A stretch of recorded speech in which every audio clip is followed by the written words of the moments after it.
Good evening, this is the Oscar expert here with Brother Bro, and it's time for Best Actor and Actress predictions. We are predicting all of the categories of the Oscars before Toronto Film Festival comes along. This channel has just opened up the membership feature, which is kind of like Patreon, but built internally with YouTube. So we're gonna try something out where if there's a shorter topic that we wanna talk about, I'll do a short casual video, maybe he'll be in them, and we'll just talk about it. The first video on there, which is there right now, is we're talking about what we can glean from the screening schedule at TIFF. How often things are screening, and if that can help the audience award. So that is available right now if you sign up. I want to create like maybe 5 or more a week. You know, we'll see how it feels as an outlet to talk about things, and you know, maybe I'll record something at TIFF. You get a little seeing what the festival's like. You also get exclusive emojis that have our face on it and her face on it and his face on it. So little treat. On to Best Actor. So Colman Domingo is number 1 because we still have Sing Sing in Best Picture, but I do think that Daniel Craig is the number 2. And I think he's a very strong number 2 in that if Queer is nominated for Best Picture and Sing Sing isn't winning, maybe Daniel Craig is going to take it. Because there's a possibility that TIFF still announces that their other like recipient of the acting award alongside Amy Adams is Daniel Craig now that Queer is going. And not only is Queer going, but it's screening more than a lot of the other Venice carryovers. I think what's going to happen with Colman Domingo is he's not going to sweep awards. Like, I don't think he's going to sweep the entire season. I don't think he's going to sweep Critics Awards. I think performances like Daniel Craig's in Queer are going to be more buzzy and talked about, and critics are more likely to go for something like that. And where I think Colman Domingo could win is if Sing Sing wins SAG Ensemble. I think he would probably win the SAG for Best Actor. Yes. Even if Daniel Craig was having a great year. And I also think Colman Domingo might win Critics' Choice. My very early, like very speculative prediction is that I could see these two being kind of neck and neck. BAFTA might go for Ralph Fiennes or Daniel Craig. Yeah, they're going to go for one of them, probably. Why wouldn't they just go for Daniel Craig, though? I don't know, because Conclave, they loved All Quiet. So, you know, one of those two British boys definitely can compete with Colman Domingo for the win. But, you know, Timothée Chalamet's in the race, too, and we can't count him completely out for something like SAG or Critics' Choice. It is a big biopic. It is somewhat likely to be in Best Picture, and we cannot count that out. I mean, he's playing Bob Dylan. That's just a big role. It just is. I mean, Walk the Line. James Mangold directed that. It got 2 lead acting nominations, and it won a lead acting Oscar. I don't think Bob Dylan's mannerisms are like going to require that Timothée Chalamet totally transform, but it seems like from the trailer, you know, the voice is key, and he's doing his own singing. That stuff really helps too. Just a quick note on Sing Sing. There's been more chatter about the release strategy from A24, and we talked about it more in the last video, so I won't rehash it too much, but just for people who are a little confused, like some people are just not getting this at all. They're like, well, it makes no sense. You know, there's no buzz for this movie. It's been out for 5 weeks. One thing I want to stress is this is intentional on the part of A24, and there have not been other films to try this, where a film tried to roll out this slowly. The strategy so far is doing just fine because the per theater average remains high for all the cities where Sing Sing is released. We kind of disagree about whether we think it'll have like a big box office moment or not. Like, I think it might not. It might just do this slow trickle and expand slowly and like just, you know, never really break into a sprint. But we don't really know what will happen. It's very much a wait and see week by week basis. But Sing Sing is continuing to expand. Like next week, it will be in more theaters. It's a different strategy. I wouldn't like freak out about it quite yet. I would like them to do the whole marketing campaign and try to, you know, get a lot of articles in Variety and Hollywood Reporter, that kind of thing, hyping up the film. I would like to see that, but we'll see how it goes. And at number 5, you know, we did talk about it last video. I said, hey, I might drop Joker from Best Picture and put in Adrian Brody. Boy, am I feeling better about that in this category. Because Joaquin Phoenix, after exiting the Todd Haynes project that he brought as a producer to Todd Haynes, he gets cold feet and completely exits the film. This is like people are out of work. The studio's out of millions of dollars, and it's really, really shitty. And everybody in Hollywood is going to say, "What the hell is wrong with this guy?" And no one's going to like him for the rest of the year. Well, look, unless there's like a good explanation or like it blows over or objectively, something. It's a very shitty thing to do. I mean, There's speculation that there probably will be a way for the investors to get their millions of dollars back, and that would be like Joaquin Phoenix's responsibility. We don't know what's going to happen with the cast and crew and the wages that they expected, like whether they'll be reimbursed. Anyway, I don't think that this is going to look good for him. And No, it looks also, terrible for him. In the event that Joker's not nominated, or maybe if it is, people might say, like, we've awarded him for that. If there are other performances that are very exciting to people, they might look elsewhere. The Brutalist has a few scenarios. It could be like The Master. It could be like Tar. It could be a lot of things. But I think Adrian Brody is going to get some serious acclaim here. Critics might really single him out. He has not been nominated since he won for The Pianist. And I think people could say, hey, we haven't nominated the guy in 2 decades. Why not bring him back for his greatest role since then? Which it may be. It may be his biggest role since then. I think at our pre-TIFF predictions, we're going with the assumption that The Brutalist will become and emerge as a Best Picture contender. I also speculate that it will very possibly take the Golden Lion at Venice. So trying to get ahead of that a little bit, I agree.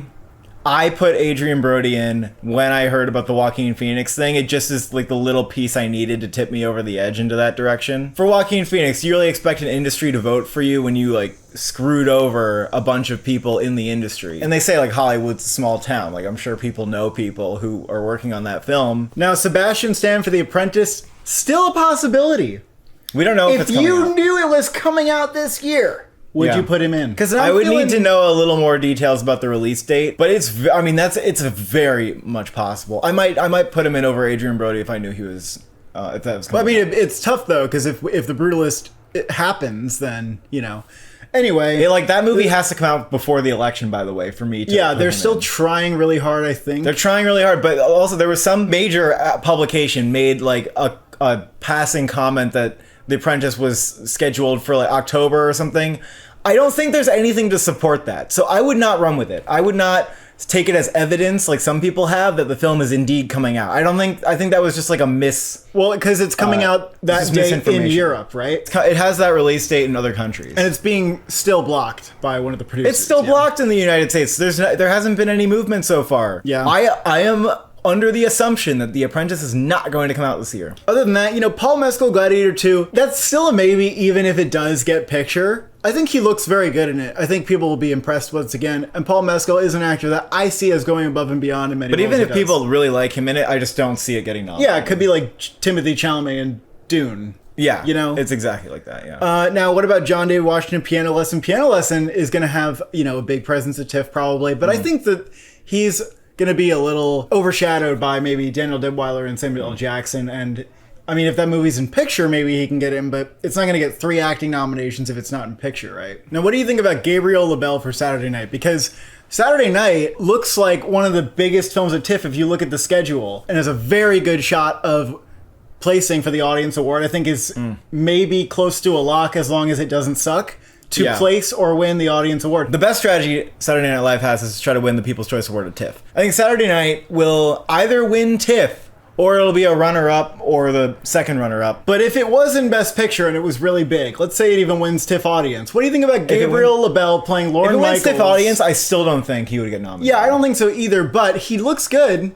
And I like the eyes at the end of the trailer. I really like the eyes. He is 10 years younger than Lorne Michaels, and I think he does come across a bit young. And it might not be a problem in the movie, but I do think that there's a little ageism in the Academy where it's very hard to get nominated if they think that you're like a young adult. Especially in an ensemble film. A film that's so heavily focused on all of the cast members at once. I actually don't see anybody standing out in Saturday Night enough to get a nomination. Sebastian Stan for A Different Man's getting a lot of buzz, actually. A lot of people are flirting with the idea of putting him in. I would not mind it. I think he's excellent in the movie. And if The Apprentice doesn't come out, it could be a nice way to reward him. But A Different Man, although it is coming out in the fall, which is nice, A24, the big fall movie for them, I just don't see it. I feel like it's more like a Nicolas Cage and Dream scenario type of thing. It doesn't scream Best Actor to me. Even with critics groups, I'd be surprised if he ended up being a staple. It's very much like a Nicolas Cage and Dream scenario situation. Yeah. I think it's a lot like that. The film even feels and looks kind of like Dream scenario. I don't know if we have too many other serious considerations here. I mean, Ethan Harris and Nickel Boys is TBD. Tom Hanks in Here is not happening. Glenn Powell in Hitman's is gone. George Mackay in The End is not happening. And then, again, the collaboration with Paul Bettany and Andre Holland and the actor, I don't know where those movies are, so even though I think we had Paul Bettany in our 5 last time. Yeah. I don't understand how that happens if it's not a fall festival movie. I really just don't see it. Yeah. I mean, I think you're missing a couple. Jarrell Jerome in Unstoppable.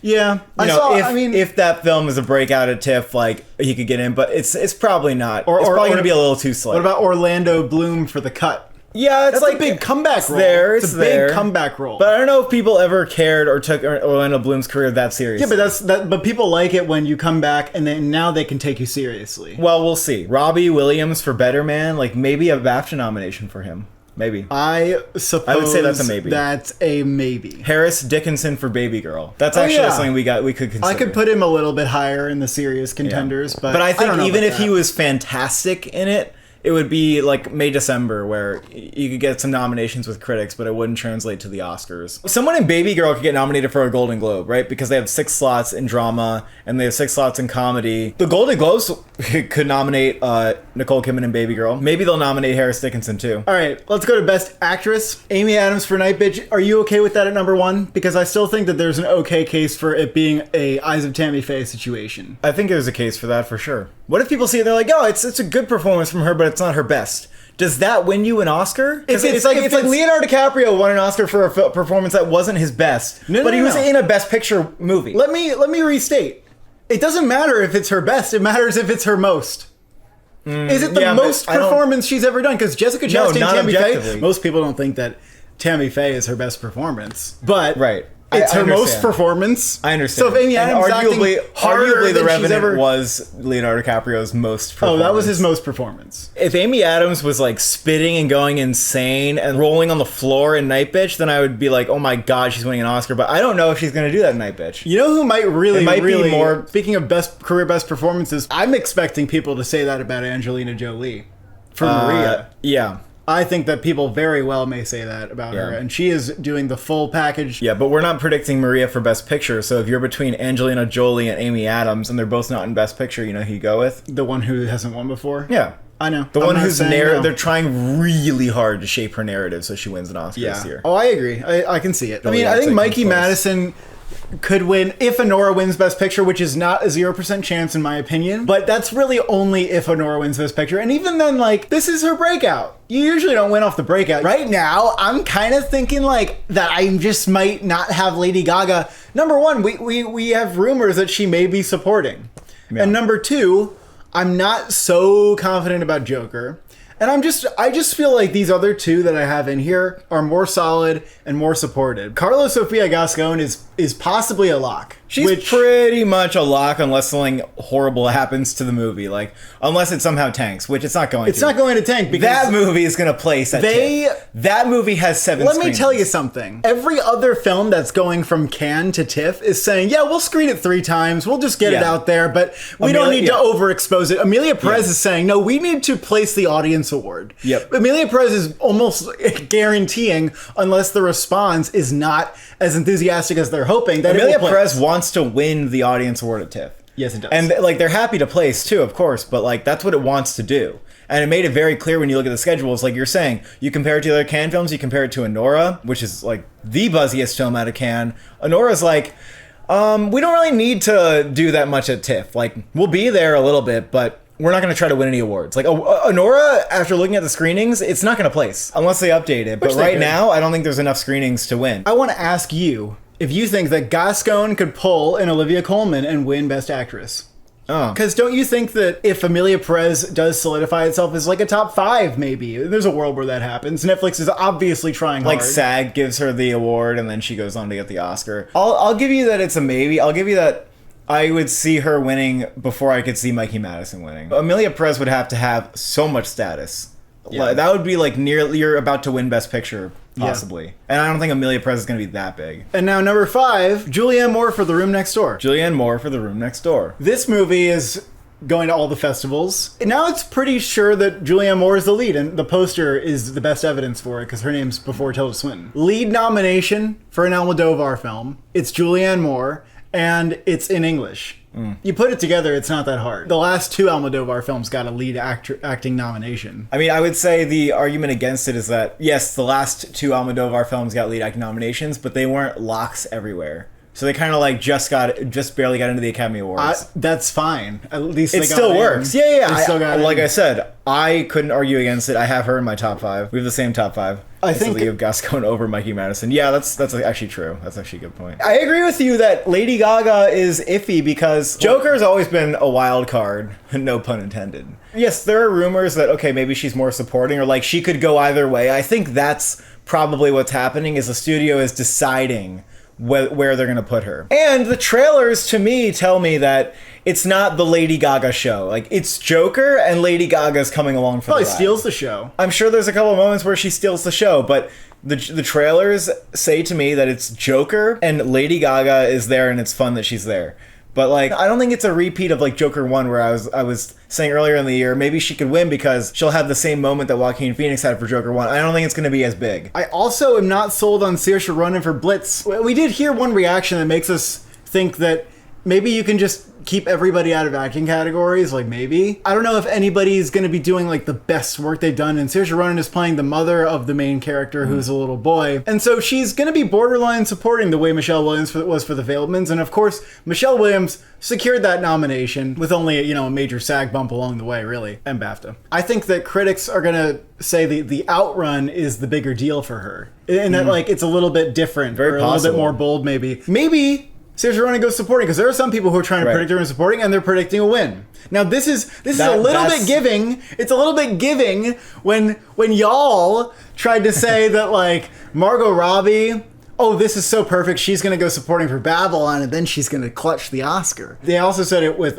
Carey Mulligan for She Said. Now she's going to win because she's overdue. But Margot Robbie didn't go supporting for Babylon. I know, but people said Carey Mulligan did go supporting for She Said. Yes, I know, but even but also those are films that didn't get Best Picture, so no shit they didn't get any acting nominations. But it's just like it's a thing that people are doing because they think it's convenient. It's like, oh, if she was supporting, she wins and here's the Oscar. But your examples were sort of bad because in one of your examples, it actually worked for Carey Mulligan. Like she did get some nominations. Okay, and but in the other example, Babylon just tanked. But it was about. And it didn't. But happen. it was about like the number one is what I'm saying. It's like that's not number one.